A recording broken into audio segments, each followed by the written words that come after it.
Well, hello everyone. My name is Kim and I'm a volunteer and member of the Calgary Horticultural Society. Welcome to our Seed to Table session on sprouts and microgreens. The Seed to Table series is offered in partnership with the City of Calgary, and the focus is on eliminating waste and pollution and conserving resources.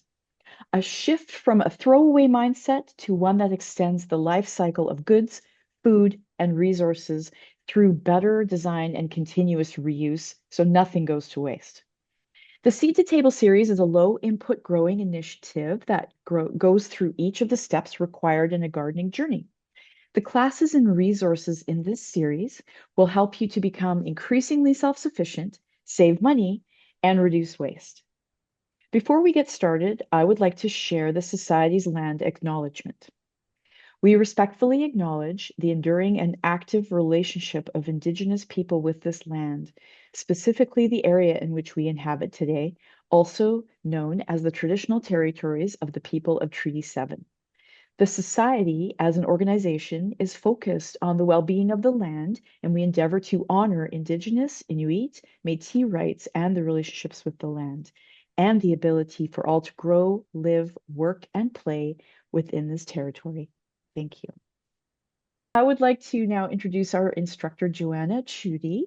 Joanna is the Society's Community Development Coordinator and a landscape designer who thoroughly enjoys combining her education in horticulture and visual arts with years of industry know-how. Whether it is in person, on the radio, or television, Joanna loves sharing her expertise and helping Calgarians use their indoor and outdoor spaces to their fullest potential. Welcome, Joanna. Thank you, Kim. Thank you. And Hmm. thanks everyone for coming out on a snowy night by staying home. Yeah, I was thinking so much about this class tonight and the timing of it, how we're just like launched right into a deep cold snap. Hopefully it kind of has us in its grips for a short time. It's looking okay this weekend, but I don't know about you, but I also, when I had lunch today, I looked down at my plate. There was pasta salad and there was some other things on my plate, and I had coffee flavored milk, which is kind of how I drink my coffee. So I looked and I was like, everything I'm eating is whitish beige, and my body is already craving those rich, lush greens from the garden, which are buried. I think maybe the hardiest kale might still be harvestable, but you'd have to be pretty brave to go out there right now. And I think after minus 20 and colder, some of that kale might start to get slimy. But we're entering the phase where our year is long and dark, and it's really hard to pull much from outside. Even some of our perennial plants, everything's gone dormant. So we're really turning to our own skills and our own determination inside where we can control the environment. We're taking our Mother Nature skills inside and seeing what we can do with them. So I'll be talking about sprouts and microgreens as the slide shows. And I'm going to be doing it in the frame of Seed to Table. So a Seed to Table, as Kim said, is an initiative with support from the city to find ways. I actually think it's to remember ways, and find new ones to share ways with one another about not only saving money, but saving resources, helping one another, getting super excited and proud and scrappy about just not even making waste. So when my ultimate inspiration is Mother Nature. She doesn't waste anything. Everything has a purpose and a use and is recycled. So even at the end of its purpose, it's turned into something else. It's got this beautiful cyclical nature to it. And so the Calgary Horticultural Society's embodiment of that is Seed to Table. And we've been at it for a couple of years now. And I think we have a pretty good roster of classes, different skill building opportunities, good learning opportunities around what we all do to be really conscious of how we garden. Because as Kim and I were talking before we opened up the class tonight, there's never just one way to do something in the garden. And that's what we love about it. That's one of the many things that draw people to gardening is you can put your own flair to it. So seed to table is the same thing. And I'm always learning all the time. I think I've got a pretty good system, and then I rub elbows with somebody, or read a book or join a class, and it's like, oh, I could tweak it just a little bit more and then have even less waste or have even more production. So yeah. So hopefully tonight you'll get some of that. And for classes online, for me, I'm so bad with the chat. So Kim, I'm going to ask you to monitor the chat, and if there's questions that come in, let's address them as we go. And then we've got an hour and a half together, so I think we'll have a pretty healthy Q&A at the end. So if you want to wait to the end, that's fine too. But yeah, as questions come up, please just fire them off. I'd say pop them in the chat if you're able to do that, and that will help us sort of present as well as address the questions. And at the end, we can all unmute when the presentation is done and go ahead and just have a discussion. So yeah, so it is hard to get greens into your system, and the quantities that our human body, our busy human bodies really need them. So yeah, this is one way to do it. I'm going to talk about two different ways actually, sprouting and growing microgreens. They're a little bit different, but they're quite similar. So I'd say they're kind of like cousins. So let's get into it. Let's just see. Never sure if it's an arrow or a return. Oh, there we go. I think I skipped one. There we go. Okay, thanks. And bear with me because I'm using a new laptop and I haven't been on Zoom in a while. But so when you think about what a sprout is and microgreens and even any vegetable or fruit that we eat, it started as a seed. And so seeds in my mind are like when you fly on a plane and you're looking over the safety guidelines, to show your due diligence, you're paying attention as they go through the safety procedures and that, and you sort of see this like, okay, there's it's some in some place on this plane there's a life raft, and in hopefully in that life raft there's like a flare and some food and water and life jackets. That's kind of what a seed is to me in my mind. That's my analogy. It's got everything that you need for a little while. It's got everything you need for survival kind of packed right into it.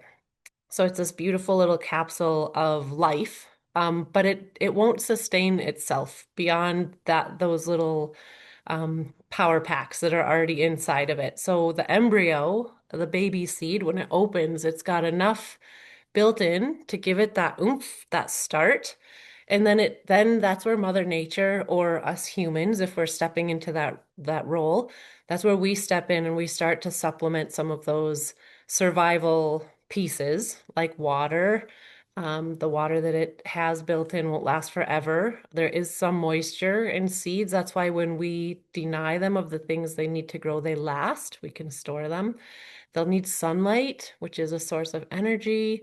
They'll need something to put roots down into. So when we grow something like sprouts, we're giving them some of that, but not all of it because we're not trying to grow an adult broccoli plant. We're trying to just get that broccoli seed to sprout, and then we're going to eat it. And we'll talk about why would we not just grow a full-size broccoli plant.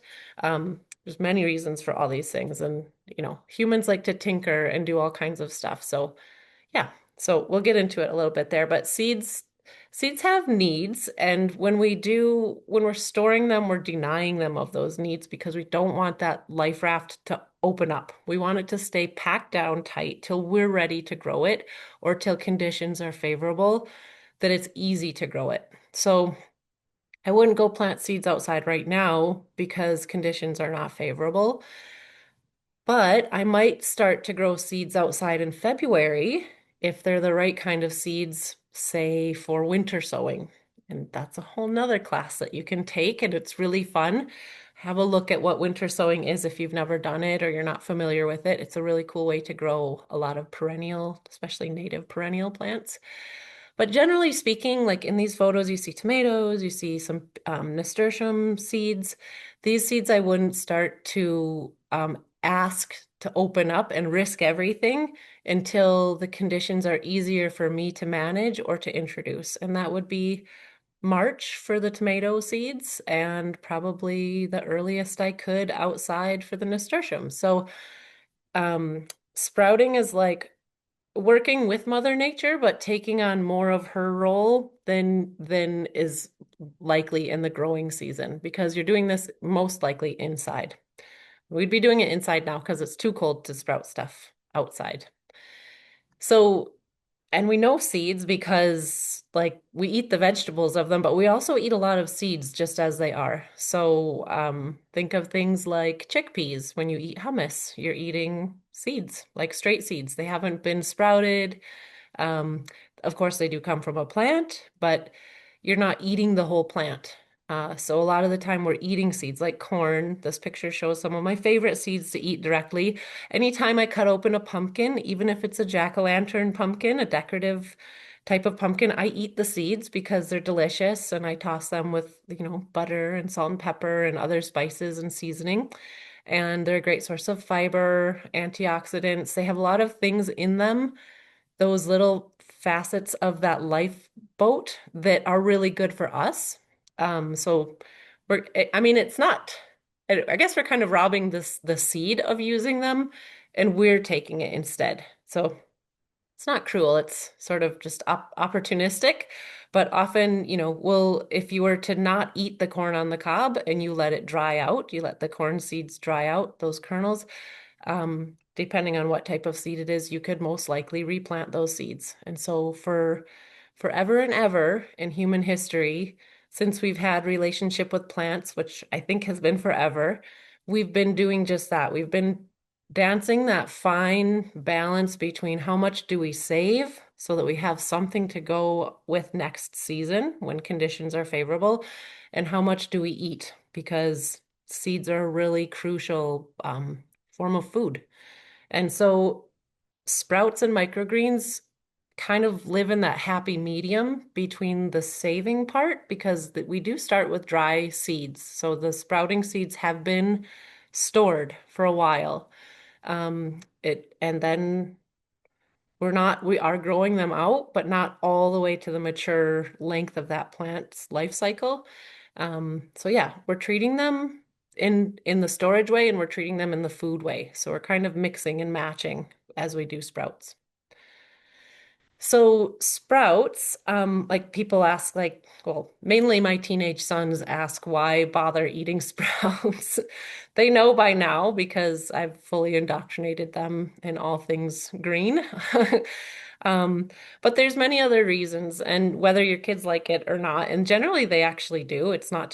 Sprouts are not too hard of a sell because we've seen them around. You don't need a lot of them to reap the benefits of growing sprouts. They're pretty tasty. There's a lot of diversity and flavor in sprouts, and they're really easy. So if you start young with the kids, or even just with yourself, you keep an open mind and you go with curiosity and you just try it. And it's a really accessible way of growing food.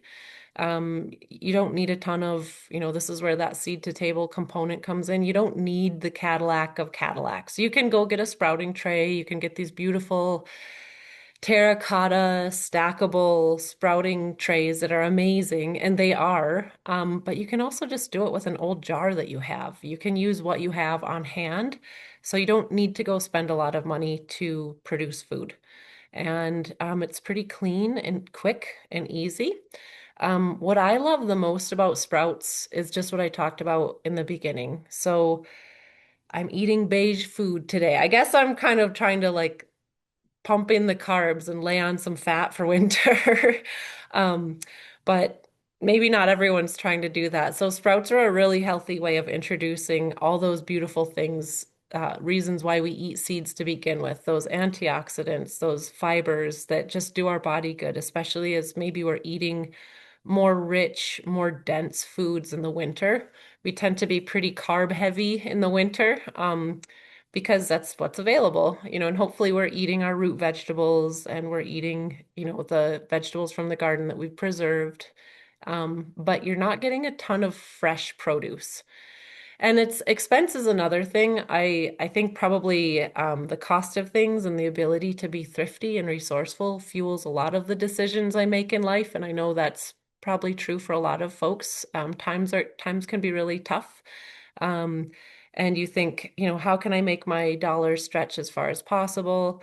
How can I do this for, how can I help sort of be part of a high quality cycle of nutrition and nourishment for my household and my body, but but how can I do it in a way that it won't, break the bank or just be so much work that it's not even fun anymore. This should all be really fun and fill you with joy as well as good food. So make sure you're having fun. Otherwise, maybe sprouts aren't for you, but and maybe there's something else that you like to do, but so yeah, they're affordable.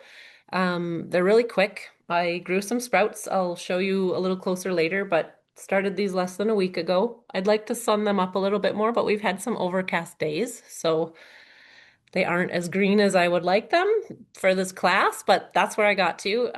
These were started 5 days ago, and they're mung beans and alfalfa sprouts. So I just kind of mix them together, and I put way too many in the jar. As you can see, it's brimming with sprouts. But I have these greens that I can throw on all kinds of things. I can eat them straight, which I often do. Salads, soup, they make great garnishes. Just they basically go into everything until they're gone and I need to make more. Yeah, and it's just another texture, it's another source of flavor that you can add into your diet. But it gives me peace of mind that I'm eating something fresh and green year round.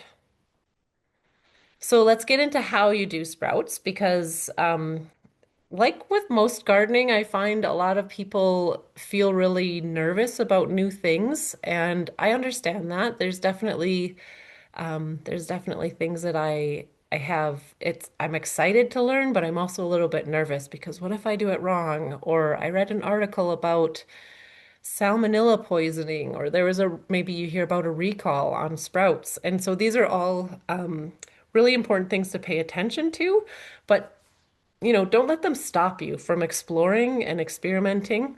And sprouts is a pretty low investment if you want to try. It's not a really hard thing to do. So as I said, you will need some type of watertight container. I find a mason jar works really well. You want it to be clear because you need sunlight to get through it at some point. And you need to have a way to close the top of it. So I also brought over my lid. And so my mason jar comes with these little metal rings that hold down the canning lid that seals, but I just get rid of that part. I use it for pickles and I take the rings off. And then I have some embroidery netting. This is just a thick plastic. I got this at the craft store. It comes in different gauges. So this is the smallest, these are the smallest openings. I'm not sure if you can really see that or not.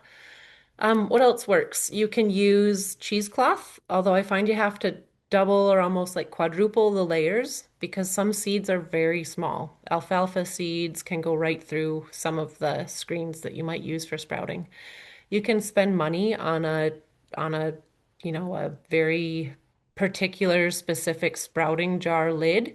You can buy a whole setup for sprouting, but around the house, I actually find that like a nice clean piece of muslin cloth works just fine. So just some type of natural non-synthetic cloth will do the trick. And a rubber band could work instead of this metal ring. So, or a little shoelace tied on, whatever you have really that can hold the seeds in the jar. And I have many sprouting jars, so I actually just grabbed the wrong lid for this jar, but I have another lid that fits this snugly and a screen that goes over it, but two different sizes. Sometimes I want to grow less sprouts, so I use a smaller jar. So the jar will hold your seeds, and how many seeds do you put in? You're just going to have to experiment, but I would say to have no more than a centimeter depth of seeds, and that's quite a bit. You'll notice, depending on the seeds that you choose for sprouting, that some open up and they're quite large, and others stay fairly small, but they're all going to start to send out a root and 2 leaves. Those are the seed leaves. So that's essentially what a sprout is. It's literally just a seed that has used its lifeboat. And then you're going to eat it. So I hope I hope the lesson is sinking in. Joanna said that you're going to eat lifeboats, but it's using those survival pieces that are packed into the embryo. And once they're used and chlorophyll from the light of the sun starts to green them, that's your signal to eat them. So you're going to actually soak the seeds for 24 hours. So they just like this picture shows, you're going to just put about an inch of water above the level of the seeds, keep it there for about 24 hours. So I'll do this in the morning, and then the next morning I come back and I just make sure that my screen is in place and I tilt the jar so that all the water drains off. And being a seed to table project, being really scrappy with the things that we do in the garden, save that water to water your house plants. You can put that water in your compost pile. You can do all kinds of things with it. I would say to avoid drinking it because there may be some debris with the seed coats as they open up. There may be some things on those seeds um, that is better to be washed away and not ingested. Nothing's gonna hurt you, but I think it's probably just better practice to kind of filter them through something else, like the soil of in a pot in a house plant. And you wouldn't want to reuse that soak water with your sprouts because you always want to be giving them a fresh source of water. And so once they've drained, you're going to keep it tilted up. So your jar would be tilted with the lid down so that all the standing water from rinsing them comes out. And I just put mine in a bowl. It's just enough to have like a little angle on it, tip down. All the water will come out, and then every 12 hours you're rinsing them. That's it until you see, and I don't know if this will be, I know I have a photo in the presentation, but I'll see if I can show you. So this is, I should have like little tweezers. This is the little root, the radicle, it's called.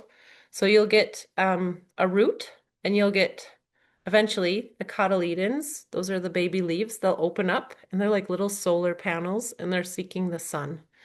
And once they do that, and any sunlight that does hit them, or even artificial like grow lights, that will transfer the energy through photosynthesis into the plant, and the plant then can start to make sugars.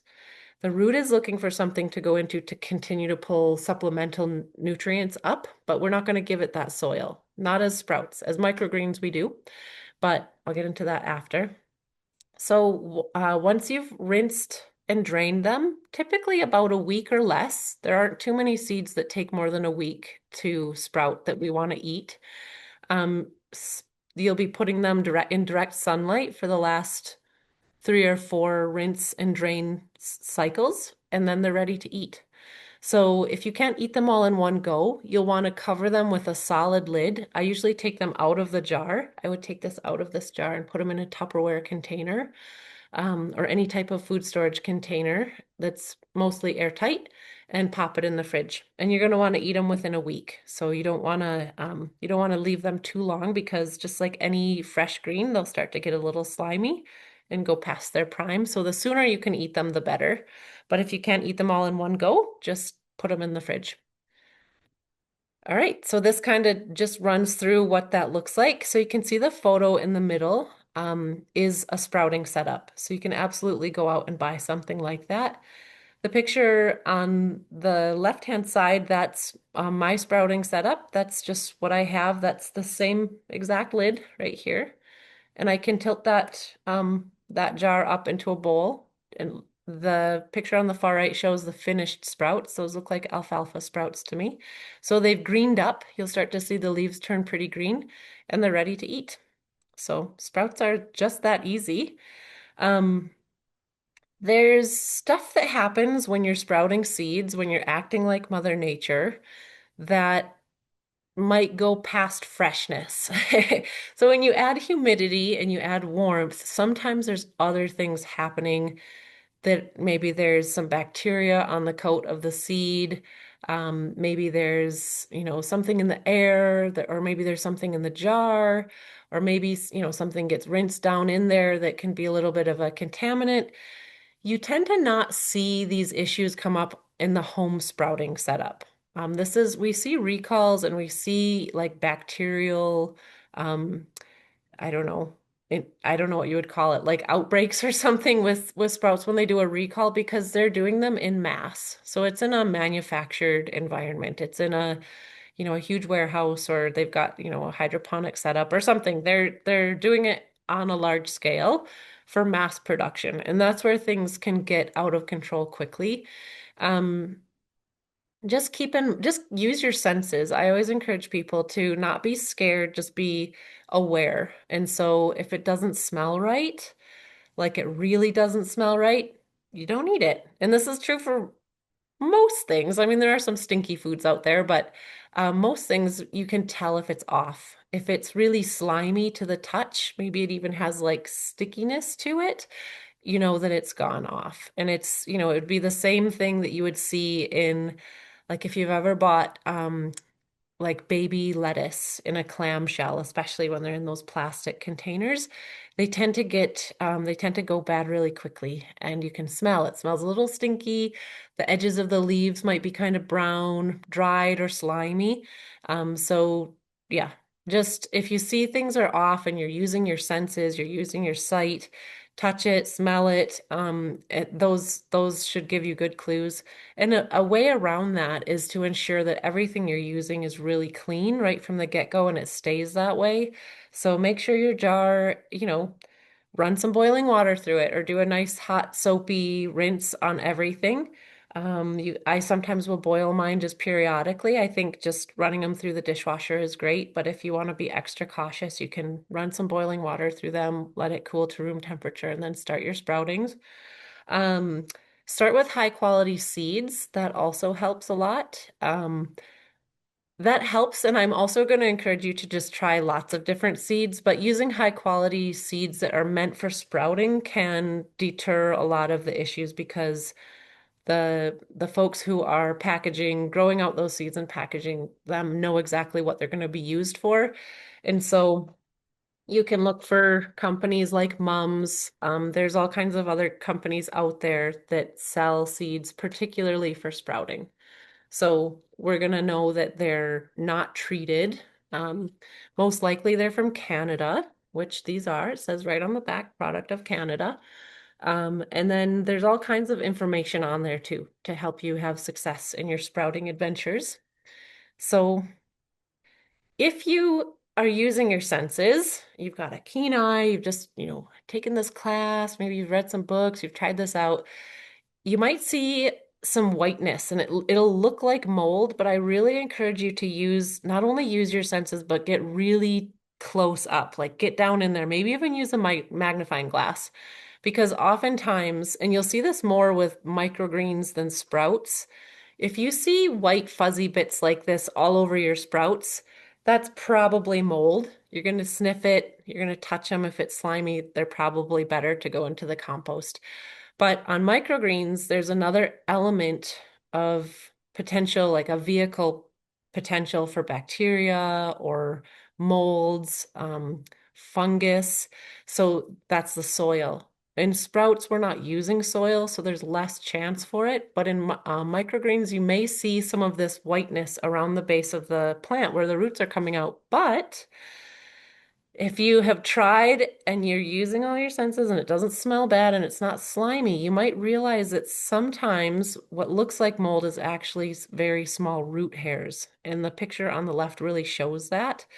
It looks kind of moldy from a distance, but when you get right down close to it, those are actually root hairs that are going out seeking nutrients and water, even if they're in a jar full of water with other sprouts. So even though they might not be on soil, they're still going to send out those little exploratory root hairs because that plant knows that it's just got its lifeboat and that's it. So it's on a mission to gain more nutrients and live and grow into the mature plant that it's meant to be. Um, so it's a little bit tricky. It's a little bit of a journey, but just make sure you're looking closely and don't, if you're too squeamish, you might miss out on some really good flavor and a fun way of growing food. But go ahead and kind of lessen your squeamishness and just really look at stuff closely and understand that the mold would probably be on other parts of the plant. It would be up the leaves and it would be all around. It wouldn't just be located on the roots. So start to observe things and make notes and compare and ask people.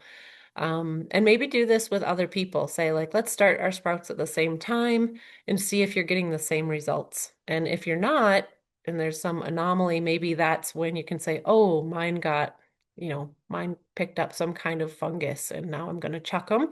Or if you're getting, if everyone's got these fuzzy white roots, then maybe you can be like, oh, those are actually root hairs. How cool is that? So here's a list too of some of my favorite seeds to actually sprout because you might, you aren't just going to go sprout any old seed, but generally it would be vegetable seeds to begin with for sure. That way we know that they're edible. And also seeds that are quick to open. So you don't want to be trying to, open up seeds that take 3 weeks or longer. Sometimes carrots take 21 days or more to open, and they don't make the best candidate for sprouting. And then, once those seeds do open, they're kind of papery and husky, and that flavor and that texture would be in there. So we're looking for seeds that not only open quickly, but either shed their seed coats pretty easily or have edible, softer seed coats. I see some chat coming in. I'm just going to look at it. Kim, if there's any questions or comments along the way, please Sure. We let have me a know. question about arugula. Okay. What can you please tell me what the deal is with arugula sprouts? I tried some and each seed made a thick jelly around it and I couldn't rinse them. They were for Okay. mums. Arugula. Okay. That's a great question. And I love that you're bringing that question up now because we're looking at kind of the mimic ooey gooeys. So what looks like mold might actually be fine root hairs. What seems like something slimy and gross could actually be a gelatinous cover that's protective for the seed. So a good example of that, and it's not traditionally a seed we would sprout, would be tomatoes. So tomatoes are inside the fruit, which is a wet, often warm place to be. Like, think of being inside a cherry tomato on a hot summer day. Like, that sounds like heaven to me, but but the seed inside that tomato is in there, and it's exposed to a lot of the things that the plant would need to sprout. But that's not ideal to have the seed sprout within its own fruit. So it gives these little protective layers, and that gelatin or gelatinous sort of like it's almost like a sort of viscous kind of slippery cover protects it from opening up. It kind of slows down that process of exposure. And so arugula might be that same way. Now, for me, I have not had that happen before because arugula is related. A lot of these plants listed here are cousins. So radish, broccoli, arugula, mustard, they're all they're all cousins and they all have a similar, really fine sort of like miniature BB, very spherical, brownish seed, and they're dry. So they tend to not be, they're also not from really like damp or juicy fruits. Like a broccoli is not that juicy, radishes not so much. And arugula is like a leafy green. So there's no seed storage within the fruit of that plant or the vegetable of that plant that would require it to have that protection. So you might have some bad seeds. Um, you might be soaking them too long. Maybe cut back the soak time. Try to soak them for just 10 hours and then rinse them and make sure that they're really getting um, there's no standing water whatsoever. Maybe even give them a shake. Make sure they're not sitting in their drain water at all. Maybe give some of your sprouting equipment another good thorough clean just to be sure there's nothing kind of lingering. But yeah, and I know we're recording and this is, I should always be really careful with what I'm teaching, but um, If it's, I haven't seen that with arugula, so I hesitate to ask you to try it anyway, but try a small pinch maybe, and if it's not a horrible taste, it's not like if it's sticky, but it's not like got strings kind of when you pull your fingers apart, it's probably just part of the plant. It's just part of the seed. Now I haven't seen that myself, so I would probably compost those seeds and start again, or better, save those seeds to plant outside and grow full-size arugula, and try some new seeds. So even sprouting seeds can get bad over time. So seeds have a shelf life of their own, and they're all different. But generally speaking, the smaller the seed, the longer it will keep if it's kept in ideal storage conditions, and which is denying them of all the things that seeds love to use to open them up. Yeah. And sometimes we're sprouting things that are um when we grow sprouts, it's really for that it's for that shot of chlorophyll and all of the other nutrients that sprouts bring. But I find sprouts for me are actually about flavor and texture. So, like a radish sprout, radish or mustard, they have even fenugreek. Oh, it has such a unique flavor. It's like no other sprout. The mustard and radishes tend to be spicy. If you're sprouting something like a purple kale seed, the baby sprout will be kind of purpley, and so you're getting anthocyanins. If you're sprouting bigger seeds like mung beans or chickpeas, you're getting like a really crunchy, almost starchy texture to your sprouts. So yeah, so you can try that. I see another chat come in. I will pause and let you. I should open the chat Hmm, so I can see them. absolutely. Well, we do have a second question, if now is a good time, Sure. Yeah. about, thank you, sprout seeds. Why are they so much less expensive than seeds for full-size plants? Is there a difference in the seeds? Yeah, that's another good question. I actually find them, maybe I haven't priced them out in a while, but I find sprout, oh, you know what? You get more per package with sprout seeds. So actually, if you think about like quantity per price, they are a pretty good price. They are less, I would say sprouting seeds are going to be fresher. I mean, I've not worked in the seed production business before, but they want to see like good sprouts have fantastic germination. So it's in this company's best interest to ensure that every seed in this bag will open up. And it's also in, seed like gardening seeds companies for the same thing, but there's a little bit more wiggle room. And they might even say like on your garden seed packaging, it'll say a percentage of germination, like 70% or something. But with sprouting seeds, you basically want 100% germination because you don't want to eat an unopened seed. It's just hard and potentially dangerous dentally, so you don't want to damage your teeth. Um, so they're growing, there's less, I guess what I'm trying to say is that there would be less treatment of the seed afterwards. And I think there's a quicker turnaround on the sprouting seeds because it's seed production and sales year round. Right now, not a great time to be selling seeds. If you go to a garden center, you're not going to find a big display of seeds until February, end of February, March. And even then, seed sales don't really kick off until, people start to feel the weather changing. But sprouting is different. Sprouting is any old time you want because we're not relying on Mother Nature. We are Mother Nature and we're doing it in our homes, on our windowsills or on our kitchen counter. Um, so we're not waiting for the seasons to catch up with us. So I hope that answers your question. Good questions, though. These are great. Keep them coming, everybody. I love it. Okay, so we'll jump into microgreens. Um, and microgreens are like, oops, sorry. Let me get out of the chat here. That's why I don't manage the chat, Kim, because it takes over my screen.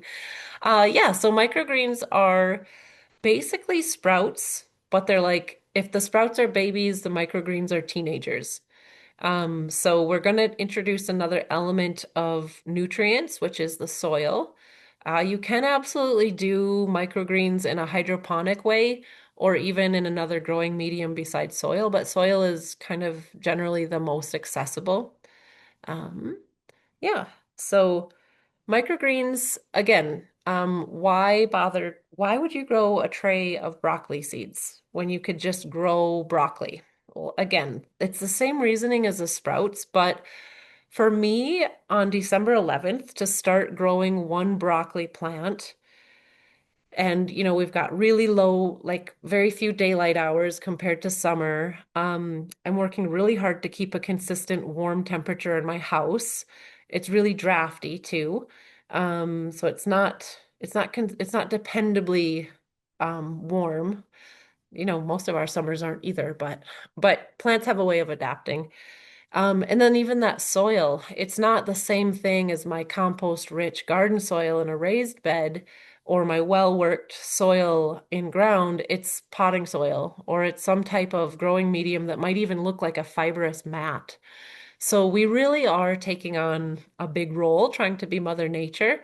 Um, and so again, if I were trying to keep a broccoli plant alive to the point of fruiting, which would be maturity, I'd probably fail if I were to do it at this time of year. I may have better success if I do it, in the beginning of April, and then I would be transplanting that seedling outside to let Mother Nature finally take over and do a better job than I could. So what I'm thinking about trying to grow those broccoli seeds is that I'm only going to need to take care of them for a little while. So we're talking 2 to 3 weeks tops. Again, it's like sprouts. I got this in less than a week. I can green it up, and this will take me 4 or 5 days to finish eating. And while I have this ready to eat, I'm already starting another one. If I love sprouts that much, I can be constantly producing and harvesting. And the same goes for microgreens. It's a lot harder when you have a plant that takes 75 days or 90 days to maturity. That's all winter, or that's the majority of winter. And you're working against the grain when you're doing this in the winter time. So the shorter you can lessen that strain on trying to be Mother Nature, the more success you'll have. And just like sprouts, the reason we grow microgreens, aside from having a steady, constant supply of fresh greens, is that they have tons of nutrients within them. Um, it's pretty cool. I'm not going to go into the details because I haven't done the research and the science. I read other people's research around sprouting and microgreens and the nutrients that are within, and people think like, well, why go through the hassle at all? I can just buy a head of lettuce. Well, maybe you save money. But maybe that head of lettuce, grown over a longer period of time ends up becoming the nutrients within end up becoming somewhat diluted over the weight of this, like the biomass of this head of lettuce. And so that might be true of that one crown of broccoli I might get. Um, and so by weight, by volume, I should say, the amount of nutrients that you get, especially of micronutrients within sprouts and microgreens, is actually more than by volume of the mature plant. And there's all kinds of research to explain why that is. And that's super technical. And I don't know if I'm going to fully get into that. We can chat about it and I'll share as much as I know. But there's a lot of great research out there around kind of the powerhouse, sort of like that punch of nutrients that we get when we eat even just a little bit of sprouts and microgreens. And again, that's why I like them in the winter because to be honest, I'm craving greens, but not like I do in the spring and summer. In the spring and summer, I'm just outside grazing. Like I just pick stuff wherever I go in the garden and around. But in the winter, I actually do want to eat those root vegetables. I want to eat soups and stews. I want to eat warming, heavier meals. And I think that's just kind of in syncing with the seasons and what's available. So I'm eating my preserved foods come January, February, and then by March, April, I'm really craving those greens. So this is a stepping stone to get you there. Oh, Joanne, now yeah. we have a So question. sure. Oh, pardon me. Yeah. In the winter, do you think a person has to worry about the windowsill being too chilly, a bit chilly in the winter? Not unless it's really, really cold. So Mm, if you can set a glass of water by on your windowsill and it stays drinkable, like it doesn't get so cold that it's uncomfortable to drink, you can still do sprouts there. So these sprouts I did right between my kitchen sink and two windows. It's the coldest spot in my house actually. And I debated, I thought, oh, I started them 5 days ago and I thought, man, if they're not ready for in time for this class tonight, and I thought about putting them up on top of the fridge, which is a nice warm spot that there's no drafts up there because it's under a cabinet as well. I thought that will rush things along a little bit and maybe be my cheat. But I thought, nope, I'm gonna stick true to how I do it normally. And lo and behold, I have a jar crammed full of mung bean and alfalfa seeds, sprouts. So coldness actually doesn't matter that much. But you don't, I mean, if you're getting too cold or like where it's uncomfortable to drink because it hurts your teeth, do your glass of water test, or even if you're getting like, ideally, you're not getting ice on anything within your home, but if you have a spot in your house that's just really, really cold, that's not a good place to do sprouts. So again, back to that cleanliness piece, you want to eliminate any potential for introducing something that might be carrying bacteria. So keep them in a space where you can keep it very easily clean, where you have access to it because you're going to be rinsing them twice a day, rinsing and draining them, and then where you're not going to forget about them. So these are living things. Once you engage and you crack open that seed of life, it's risking everything to do its genetic destiny. So you don't want to um you don't want to just like, oh, I forgot about them and they're all withered up or you've wasted that seed or now you have this like annoying thing to clean out of your jar. Um yeah, so mine are between my kitchen sink and that's an outside wall. There's two big windows. It's really drafty there. I sometimes worry about my pipes freezing and when we have a really cold spell. But they did just fine. I will say that on a windowsill, it would be where you would put them in their last couple days of the rinsing and draining, because in the beginning, you can keep them in the dark, actually. So you might get um, more root growth and more leaf growth if you're denying them that sunlight from the very beginning. And you can experiment. These ones were in ambient light, so they weren't in direct sunlight. But I didn't put them in a dark place either. They're just on my kitchen counter, and I think that's just fine. If you get really elite and fancy with your sprouting, you might want to just keep them, in a really covered, protected area until it's time to expose them to direct sunlight. And if we don't have that direct sunlight, you can actually introduce it with like a all spectrum grow light. But I'm kind of a nature kiddo, so I really like direct sunlight. I think it works like nothing else. And yeah. So if you can get it onto a direct windowsill that will get direct sunlight for most of the day, that's ideal for the last 2 to 3 days of the life cycle of these sprouts before we eat them. So yeah, I've already kind of mentioned the nutrient like the nutritional reason that we would eat microgreens and sprouts, but it's kind of insane. You should do a little research on your own to figure out like some of these statistics are almost unbelievable. That's why, and they kind of vary widely. So that's why I'm not drawing any solid conclusions about the nutrient density, but they do say all of them say, no matter what their final numbers are, that sprouts and microgreens do contain more of the nutrients and especially micronutrients that are harder to get in a modern diet by the amount you're eating as compared to their mature plants. So, and each sprout too, there's a lot of research on like broccoli sprouts are really good for this or that kind of like health conditions or bring in these sorts of nutrients. So, depending on your desires and your constitution and your research, you'll find just the right seeds to befriend and sprout, then eventually eat. But microgreens, again, they're really easy because you don't need fancy equipment. You can.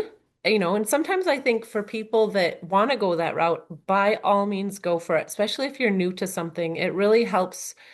Um, it really helps you see, like, it's very user friendly. And a lot of the kits that you get are really ergonomic. They sit easily on a kitchen counter. They're easy to handle. They're made with durable material. But for me, again, and because I love the seed to table concept, I really like using whatever I have. So I just emptied my recycling bin, but in it I had bought, and I wish that I didn't have to buy things in plastic clamshells. I can't tell you how many of them break my heart because I'm like, oh, I could use that for this, or oh, I could use that for this. And it's always related to the garden. And yes, these are plastic containers that are made from oil ultimately and will go hopefully be recycled, but I don't know. I don't know what microplastic beads are doing to our world. I don't think anything very good. And some of these clamshells will end up there. But if I can give them a pit stop before they hit the waste stream, I feel like I'm doing a good job as just a human on the planet. And so microgreens are one way of doing that. So you can see this little strawberry container.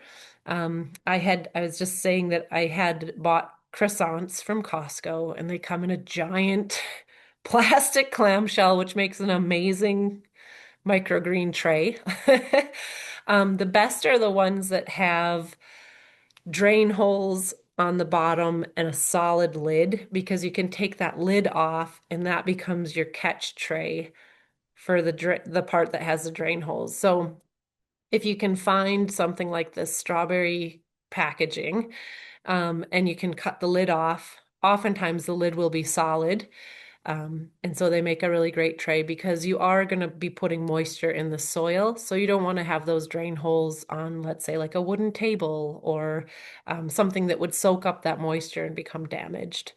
So you can go buy plant trays from the store for exactly the purpose of starting seeds. You can use things like plastic egg cartons, any plastic packaging that was originally holding food. It's food safe. Um, Ideally, you're going to use these once or twice, and then maybe then you'll be cleaning them and recycling them. So you're not going to keep the same clamshell going for a decade because eventually I think that plastic degrades. So, and you know what? We live in a world where we just have a never-ending supply of plastic, basically plastic refuse that we can pull from and do different things with. It's really cool to use stuff that you can reuse. Just keep in mind that you have to make sure it doesn't start to break down and leach things into the soil. But you don't need a lot of soil. I would recommend using potting soil because it is a sterilized soil.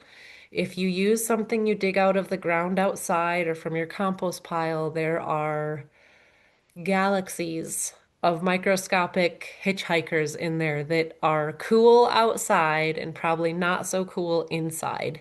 So you might see things like springtails and thrips and whiteflies might start hatching out of your soil, and that's no good. And you might even not see, I should say, lots of microorganisms that you can't tell they're there, but they're swarming around in the outdoor soil, bringing in issues that may cause damage, like fungal diseases that will cause your microgreens to wilt without any rhyme or reason. There may be you just don't want to you want to eliminate. You're basically doing an edible science experiment, so you want to eliminate any uncontrollable aspects. So potting soil it is. Even the very diligent folks might even sterilize it further by baking it. I think that goes a little bit farther than I want to go. Some people do that, but there's videos online on how to basically pasteurize your soil with heat, um, or heat treat your soil. But any good quality potting soil, fresh from the garden center, especially like a locally owned, independently owned garden center, will have high quality potting soil. A little goes a long way because you're basically only using it to hold the plant temporarily. So you're not growing a mature plant. You don't need a deep um, portion of soil. You literally need an inch or so. That's it. You can kind of pack the soil down. And then I like to sprinkle the seeds right on top. And I do this because when the seeds open, they start to grow vertically or towards the light, and they'll bring that soil that was on top of them with them. And now you basically have like a thick carpet of dirty microgreens. And we're going to rinse them anyway, but the less soil, the better. And really, we're not growing them into mature plants. So all we need them to do is sprout and put down a root, and that's it. And after that, we cut them. So, in the photo there, those are sunflower seeds, and those are a really good example of microgreens that are pretty hard to process. They get really dirty, and it's hard to pull those little seed coats off. Like you don't really want to eat those dry sunflower seed husks.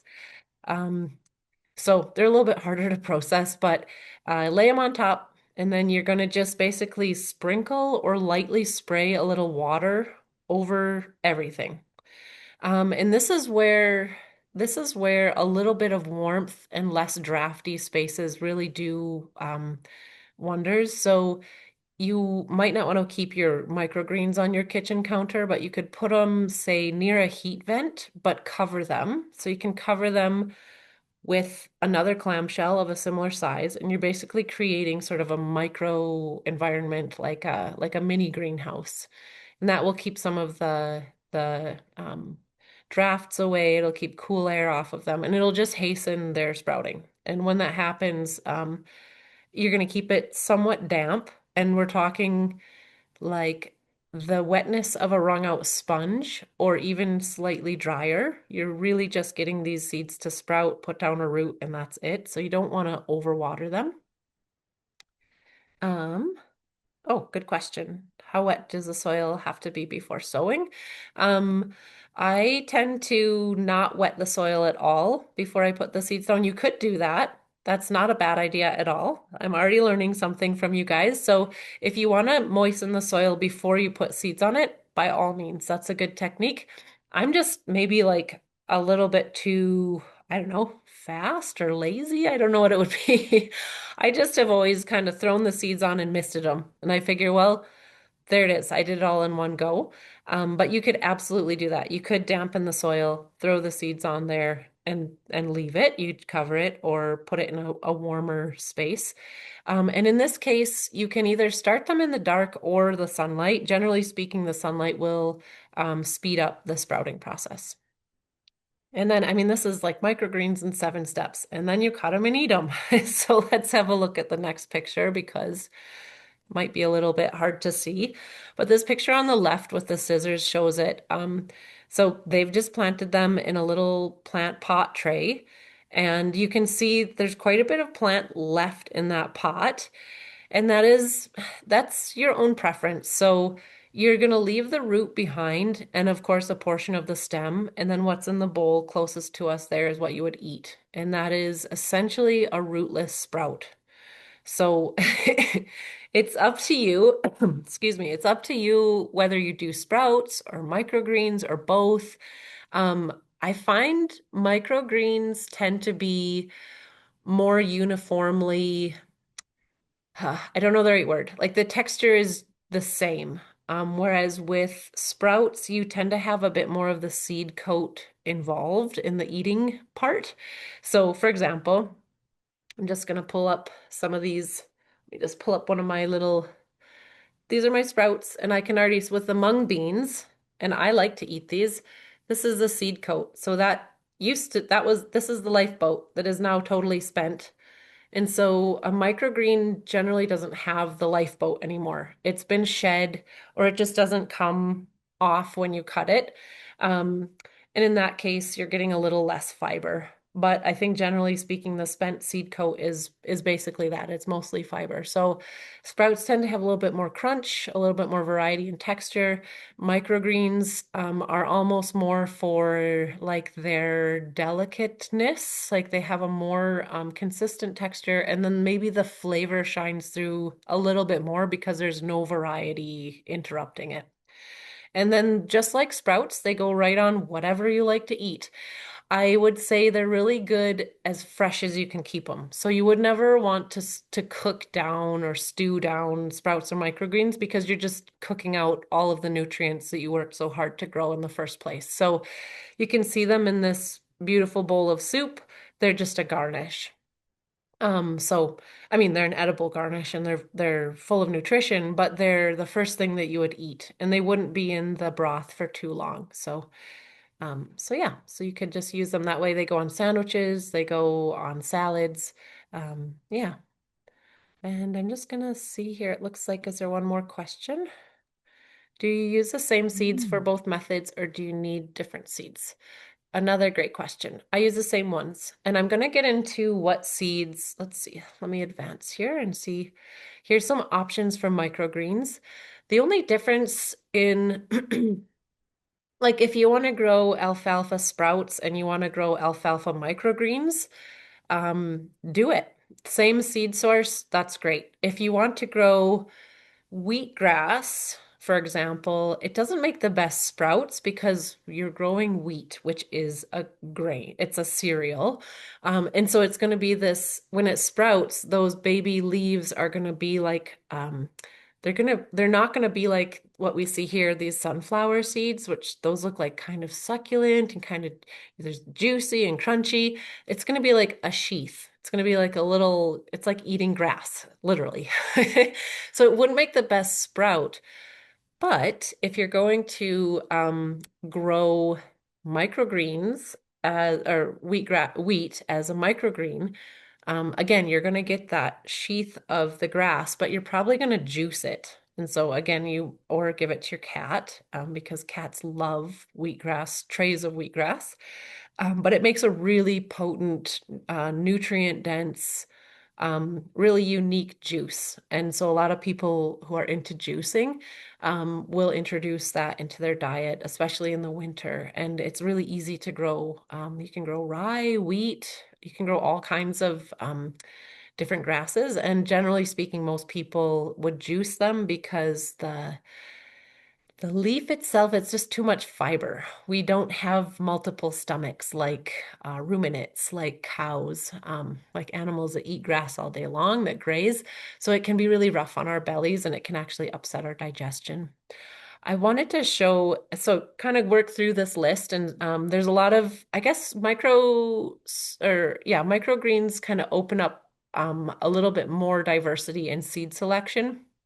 Um, you can grow, you'll see a lot of the time people will grow lettuces. And that you're just basically that, like I said, it's a teenage version of, or maybe like toddler version of the mature plant, because they're still just with their seed leaves. You can see in this photo that those rounder leaves, those are the cotyledons, or that the lifeboat has opened up. Um, and that's essentially the stuff inside that's going to keep you alive. That's the source. Those are the solar panels that are now going to photosynthesize and continue on feeding this plant that has used up everything in the lifeboat. But you can see in the center of some of those round leaves, there's these little tiny nubs coming, and those are the next set of leaves. So those are no longer the seed leaves, they're the true leaves of the plant. And so if you've ever grown, say, a tomato plant, the first leaves are just these narrow little slivers. But the true leaves that come after are those serrated, more traditionally looking tomato leaves. So the first leaves out are literally there to just start pulling in more energy. And so that is mostly what we're eating with microgreens and sprouts. Microgreens will get a little bit past the seed leaf phase. So you're getting just a little bit more chlorophyll essentially. And with microgreens, I find there's a whole lot more variety visually. You can get really beautiful purples if you're doing like Swiss chard or spinach or beets. It's incredible the colors that come out. And so um aside from being really easy to do and really nutritionally like a powerhouse, they're beautiful. So if you want to gussy up your food or look fancy in some way, you can, I would say try a tray of amaranth, like red or purple, the red type of amaranth, and you will just be amazed at the color. And it's always fun to eat the rainbow. So, Yeah, so again, I'm just going to go quickly go through the method that I use. You can see I've got a hodgepodge of clamshells. There's never an end. There's never a short, too many, or there's always too many. There's never in short supply on these. I love to upcycle things. I've got a bin of potting soil. I just put the soil in right over my bin so I don't make a mess. Oops, and that's it. And then you lay out your seeds. Make them damp and you let them grow. So yeah, you can do both the sprouts and the microgreens on a pretty low budget. It's not too much of an investment. I actually wanted to backtrack to these seed options because the question around can I use the same seeds? I like that question. It brings me to one other thing I wanted to cover basically before I finish, and we're just after 8 o'clock.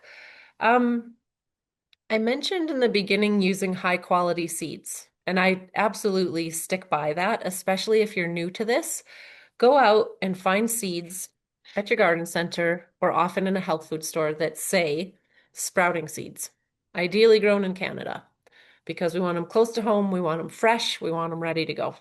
We want all these seeds to sprout. However, I also want to instill in you all, if you don't already have it, and I'd imagine most of you do, try stuff. Just try things out that you wouldn't normally hear in a class or read in a book. So let's say I don't know, let's just say I don't know what mung bean seeds taste like. I mean, when you eat out in an Asian restaurant, you're often gonna see mung bean seeds, or zuki bean seeds, or some type of legume sprout along with if you're getting pho or if you're getting, they'll have it as a condiment or they'll be throwing it in on top of a delicious soup. Um, but let's say I've never had that and I go into the garden center and holy cow, a bag of mung beans sprouting seeds is like $18 and I don't have $18. Well, that's happened to me before. And I just so happened to be in the grocery store. I was like, well, here's a package of mung beans in the grocery store where these seeds are not intended for sprouting. They're intended to be cooked and eaten directly as food to never be planted or exposed to the things that we would normally do with our garden projects. And I thought, well, this is $6 and I get like 5 times as much. So what can it hurt? I'm just going to try it. And those are the sprouts that I have in this jar. And this bag, it probably says somewhere on here, but I'm going to guess that it's probably about 3 years old now. So well past its shelf life for food and seeds, but still works like a darn. So I'm doing it. I will tell you, it's the same kind of thing about people always ask, oh, my potatoes from the store are sprouting. Can I just plant those in the garden? Yes, but I don't know what they're going to produce for one thing. Generally speaking, it would be a clone, so it would be more of the same potatoes, but those potatoes they've not been grown and processed and packaged and intended for garden applications. So they're not seed potatoes, they're eating potatoes. They might not be hardy to this space. They might take too long to mature. You might spend all summer growing a beautiful potato plant and never get any tubers on it. So similar with sprouting seeds and like sprouting seeds as a label on a package, and then just the verb of sprouting seeds, try with all different kinds of seeds. If you have chickpeas in the pantry, they're dry, soak them for 24 hours, rinse them, drain them for up to a week and see what happens. Chances are you're going to get some delicious chickpea sprouts. You might get less sprouting because those chickpeas have been treated for food. They probably crossed a border. They've been potentially irradiated to eliminate any insect hitchhikers that may come into the country or that may, have proliferated in the back of a truck or on an airplane or a shipping container. They've been exposed to all different kinds of things that sprouting seeds tend not to be exposed to. But I just say be adventuresome and try it anyway. Just make sure that whatever you're sprouting, either is a food product to begin with, like these mung beans or chickpeas or adzuki beans are a great example, or they're meant to be sprouted so that you're not actually sprouting something that is not good in your belly or that could cause you to become sick. All right. Um, And then Vicky's got a great comment. We usually sprout our beans and chickpeas before cooking, just to the root stage. I am looking forward to trying them as sprouts. Yeah, and that's another thing too. That's another reason. Thank you for bringing that up, Vicky, because that's another reason why you wouldn't maybe say like drink your sprout rinse water. Um, I mean, we can be thrifty and we can reduce our environmental footprint, but we don't want to we want to be mindful of what we're consuming. So a lot of things will come. It's the same the reason why a lot of people might soak nuts before they eat them. When we are going to cook with dry beans, we tend to soak them first because, first of all, it removes a lot of impurities. And then also there's a lot of things that come, like when you think about a seed, um, that isn't, we have to kind of go back to nature. When you think of a seed out in nature, it's got a lot of things happening to it that could wreck it. And it needs to stay that perfect little powerhouse that's going to turn into a plant and reproduce because that's what that seed wants to do. That the plant originally created that seed in its own interest.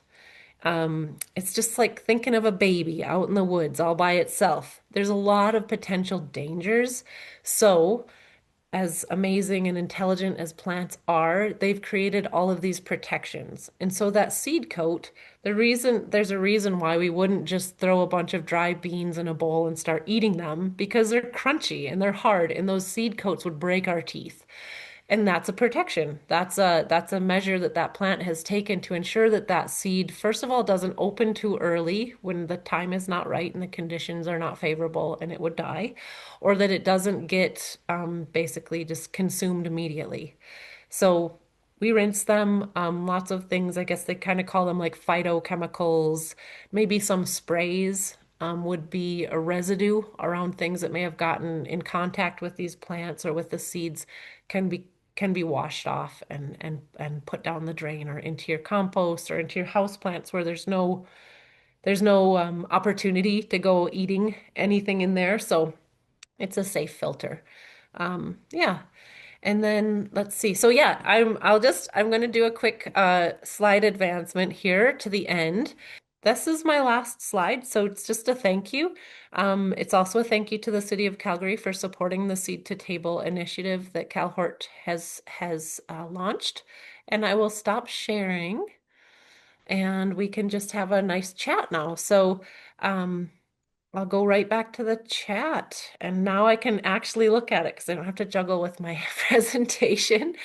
Sharon's asking, do you get fungus gnats from the wet medium? They're such a problem this year. Also, could you sprout raw shelled sunflower seeds? Really good questions, both of them. Yes, fungus gnats are a bugger. I am yes, I see a lot of shaking heads. Nobody likes fungus gnats. And what's a fungus gnat? Okay, if you see, I get them when I overwater my house plants, so I know they're in my home already. And so, for me, I don't really have the space and I don't have the desire much to do microgreens. I'm admitting it. I've shared what they are and how to do it, and you're off on your own. I like sprouts because they're easy, they're fast, and I eat them more. It's a decision completely driven by my gut. So, like most decisions I make are. Um, but yeah, the fungus gnats come from soil, and they come from a soil that they love damp conditions. So they're already in the soil and they're dormant until their favorite conditions arise, which is dampness. Usually, it's going to be pretty warm and they just have this population explosion. And then so you see these little gnats flying about. They tend to be black. And if you happen to squish one, and then this is gross, but just do it. Smell your fingers. It smells like moldy soil. And then you know you've got a fungus gnat problem.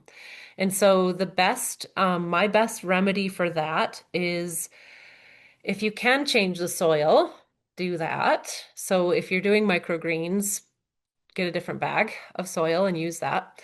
If you've got them in your house plants or around, and they tend to be indoors mostly, or that's where we notice them, there's two things that I do. One would be the sticky yellow traps. So go out and buy those, hang them around. Lots of knowing nods going on. You're like, yeah, that doesn't really drive them away though. I know. The other thing that I do that helps deter them from being happy in my houseplants is I'll put about a centimeter to 2 centimeters of sand on top of my houseplants. And the sand just makes them mad. They can't get through it. So they're kind of, when they're hatching from the soil, they're a little bit more squishy and soft bodied. And they have to come up through, normally coming up through the soil, the wet soil is really easy for them. But if they have to come up through something on the particle level that's kind of sharp and pokey and more dry and drains water much faster, they don't have as good of a time. So, yeah, sticky traps and sand. Um, and then just try not to overwater. They really thrive where it's too damp. And if your microgreens are, if you're having issues with fungus gnats and microgreens, chances are you're just watering too much. Don't forget that microgreens are basically sprouts with a little bit more root to them. So you don't need to water like your sprouts get rinsed twice a day. Sometimes I forget, like my sprouts did not get rinsed for 2 whole days. I forgot about them. It's really bad. I was like, no, I have photos in my presentation that show better than this right here. But they didn't get rinsed for 2 days. And I think this is actually one of the benefits of having them in a cooler place. If they were warm, they would have dried out and withered a bit faster, and looked less appealing and been less appetizing. But they're cool. So they kind of just stayed dormant until I gave them what they wanted. And they're great now. Yeah. And then let's see, Sharon, you've added that you've topped your plants with diatomaceous earth, and that seems to work. That's the same as the sand. The issue with diatomaceous earth that I would be careful about is that you need to be careful with that because it can do damage. So those are prehistoric little sea creatures that have been ground to a powder, and they're very sharp, much, much sharper than sand, to the point where if we breathe them in, they're doing permanent damage to our interior tissues, our throat, our lungs, and that doesn't go away. It's almost like silica poisoning. It's the same thing that like potters have to be careful of. If you're around those sharp particles and they're atmospheric now, you're breathing them in. That's why you would wear a mask and you would wear gloves when you handle diatomaceous earth. And then ideally, they're not anywhere that like kids or animals would be pawing around. So I would not use diatomaceous earth with microgreens at all. But maybe houseplants could handle it. And even outdoor applications, they say it slices and dices slugs and other soft-bodied insects. But I honestly, a beer trap works really well when I have a slug problem, or just a board on the ground. They go under it, and I Kill them. tap it out in the alley and watch the birds have a feast. So, yeah. But yeah, so I would love to hear more questions or even stories or experiences that some folks might have. But yeah, Joanna, yeah, Susan here. If you actually have gnats on your plants in your house, then you really shouldn't do the microgreens. good point. Yeah, Yeah, because you're going to get them in your soil, right? you will. And Yeah. especially because that's a great tip. I think you got to get a handle on your watering. That's pretty much, I mean, there are times that I overwater and I can almost smell it. It's like a mildewy kind of smell. And I've got houseplants that are like 20 years old. I've swapped soil over and probably just reintroduced new fungus plants. So because it seems like they're always in bags of I soil. have I have an umbrella plant that's in water. I have a spiral Hmm. plant that's in water. So I mean, Hmm. I got water. You Yep, got you have water water everywhere. around. Yeah. Honestly, I feel like if you've never done sprouts or microgreens, start with sprouting. It's a really super accessible, fun, easy, quick way to grow food, and to get a handle on what it takes to crack that seed and not kill it. Like to crack it and keep it alive to the point that you still want to eat it. Um, when I think about the modern diet, one of my other roles that, I get to do lots of fun things for my work, and my other sort of focus is around food security. And I'm often working with folks, including myself sometimes. I do not get enough vegetables in my diet. I try and I garden and I'm in gardens like as much as I possibly can be. But when you're looking at really low budgets and really low space, like, maybe folks don't even have a kitchen. Mhm. Um, if you've got a sink and you've got a window, you can sprout. That's all you need. And like I said, if you've already got chickpeas kicking around, not in the can, but in dried beans, just try it. Give it a try. I think the first sprouts I ever did were at Zuki beans, and they're just really fun. I did it with my kids. It was really fun. Um, Great success. It's always nice when you know that chances of succeeding are high. It keeps you coming back for more. Um, Vicky, you've got a good question here. Is there a size limitation for the seeds? Yeah. So Mhm. again, um, when you're thinking about what it takes for the seed to open up, the bigger the seed, the more you'll need, kind of. So the more, and also the more surface area to go awry. So if you had a big seed like a lima bean, and you already have some issue, let's say, there's more space for that bacteria or whatever it might be to grab onto that skin, seed skin. Whereas like a alfalfa seed, it's so tiny. It's like the size of a poppy. So there's less things sort of mingling about there and not all those things are bad. Like, if you do countertop ferment lacto fermentation, there's a lot of amazing, wonderful things floating through our air, that ends up on our food and creates all kinds of beautiful connections to our environment, from our gut to our environment. Um, yeah, I've never tried sprouting lima beans. And I'm curious, Vicky, have you? Because I know you're no No, I haven't. I was trying to think of a large size. seed Yeah. versus something small when I put that in there. But I think Yeah. lima beans are there's actually two shells to them. Mhm. So Mm. yeah, they're So they'd probably be not great for sprouting anyway. Yeah, try it though. I honestly Hmm. I would try it. So my favorite sprouts are chickpeas. And Hmm. they're not and when I sprout them, I actually let them grow true leaves. Like I let them go long because they've got their cotyledons, their baby seed leaves are basically like the what you see the chickpea is split open.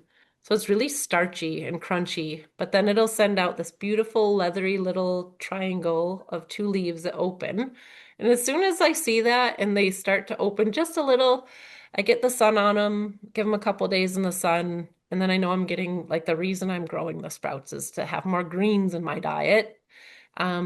They're delicious. They're absolutely, I love them because I just eat them like popcorn. I say Like a so little, with the chickpeas, you eat the seed and the sprouts yeah, together. So you kind yeah, of you've got the crunch and the soft. Yeah, okay. yeah, yeah. Okay.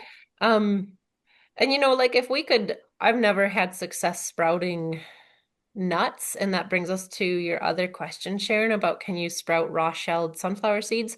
I do soak like almonds, I soak them. And it's like the beginning of sprouting. I soak them in water, just submerge them in water, and then drain the water off the next day. Usually the seed skins slough right off, or it's fun. You can actually kind of squeeze them out. But raw, untreated, nothing, no heat has reached them, but raw whole almonds. I soak them because uh, I soak them because folks have told me to, but mainly because there's that research around the things that exist in those protective skin coats, like the phytochemicals that would keep them less digestible. And I wouldn't say I eat enough raw almonds to have that build up and become a problem in my body, but then they become like almost creamy, like you would make almond butter that way, or you would make almond milk, and those little brown seed coats would come off. Mm.